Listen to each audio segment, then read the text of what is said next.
Is this the end of the Backdoor Roth IRA as we know it? Today we're going to talk about the newly released proposal by Congress that might potentially kill this very lucrative strategy. Stay tuned.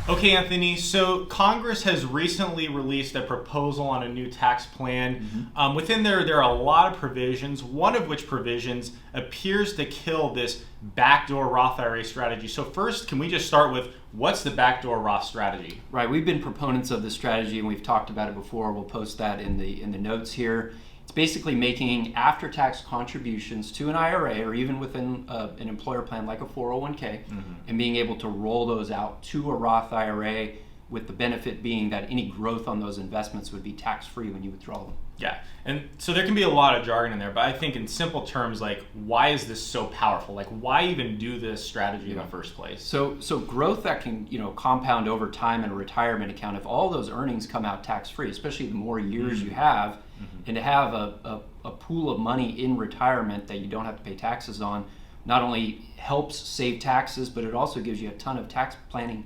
flexibility when you get into retirement. Well, and I think too, for a lot of folks, what we're looking at is like their marginal tax rate, right? Because I think what we can all agree upon is taxes at least appear to be on a historically low level, right? If I was a betting man and I was to say, are taxes going to go down or up in the future? I'd say they're probably going to go up in the future. So if we can lock in those lower tax rates today, get compound tax-free growth, and then later in the future when tax rates are likely to be higher, you can take out that money tax-free. That's a really big win, especially for some high-income earners. Yeah, so this proposal will basically kill that strategy. After-tax contributions can't be rolled out into a Roth.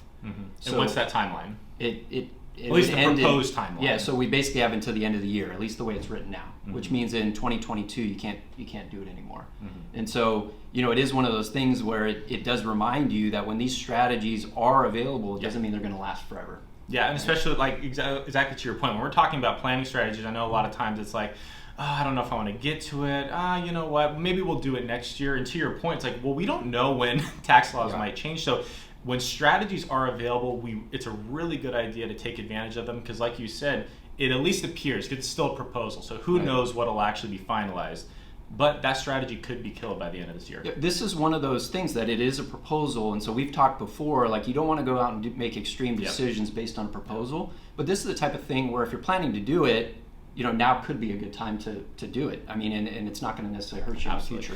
And your tax bill in retirement and over your lifetime is likely to be your biggest expense. So this is the kind of stuff that we want to help folks with. We want to take a look at your tax return. What's your marginal rate? What are you paying now? What might you pay in the future?